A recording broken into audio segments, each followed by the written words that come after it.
सिंधी सिंध जा मुहाफ़िज़ हूँ हिन सिंधड़ीअ जा रखवाला। सिंध ते भौंकंदड़ कुतन खे मुंह ते हणंदा हूँ ताला।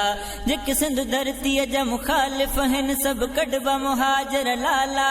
असां जन खे सिंध में पनाह ॾिनी नसवार खपाइनि प्याला। अॼु उहे कराची ट्रोड़ण जा हर जाइ ते ॾियनि था हवाला।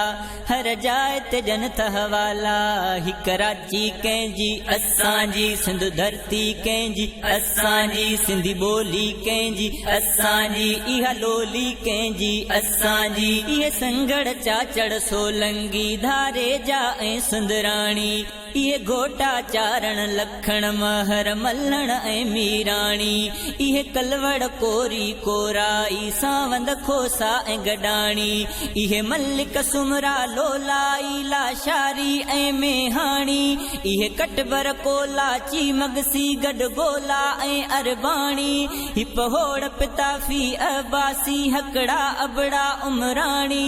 ही कल्होड़ा कलेरी बीहण बंबरा बुल्ला ऐं बलका। ही कराची कंहिंजी असांजी सिंध धरती कंहिंजी असांजी सिंधी ॿोली कंहिंजी असांजी इहा लोली कंहिंजी असांजी। इहे विरंद वसीर वधिया वागा गॾु सांगी ऐं जिसकाणी।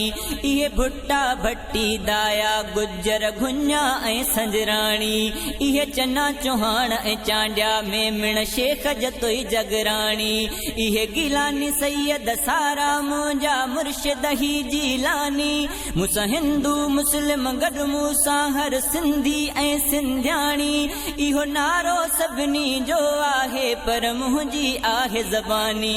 ही कराची कंहिंजी असांजी सिंध धरती कंहिंजी असांजी सिंधी ॿोली कंहिंजी असांजी इहा लोली कंहिंजी असांजी। अली मोहम्मद संगड़ हिकु नाया मूंसां सभु दिलि वारा गॾु थी। ही कराचीअ खां कश्मीर ताईं मूंसां सिंधी सारा गॾु थी।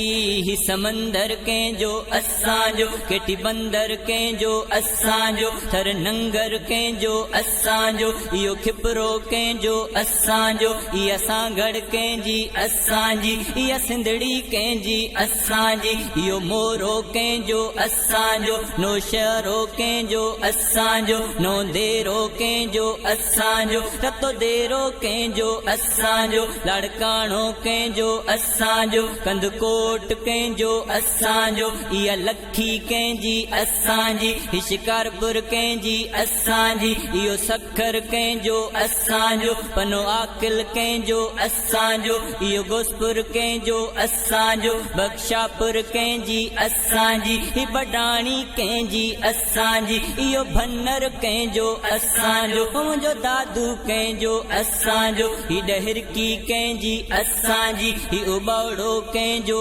असांजो इहा मीरपुर कंहिंजी असांजी इहा सरहद कंहिंजी असांजी कादरपुर कंहिंजी असांजी आदलपुर कंहिंजी असांजी इहा घोटकी कंहिंजी असांजी। अली मोहम्मद संगड़ हिकु नाया मूंसां दिलि वारा गॾु थी। ही कराचीअ खां कश्मीर ताईं मूंसां सिंधी सारा गॾु थी। सभु जान जॾहिं गॾिजी ईंदा पोइ थींदा बोल बाला। जेके सिंध धरतीअ जा मुखालिफ़ आहिनि सभु कढबा मुहाजर लाला।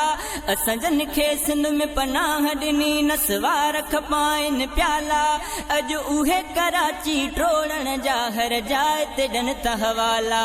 हर जाइ ते ॾियनि था हवाला। ही कराची कंहिंजी असांजी इहा धरती कंहिंजी असांजी सिंधी ॿोली कंहिंजी असांजी इहा लोली कंहिंजी असांजी बेदारी कंहिंजी असांजी सची यारी कंहिंजी असांजी।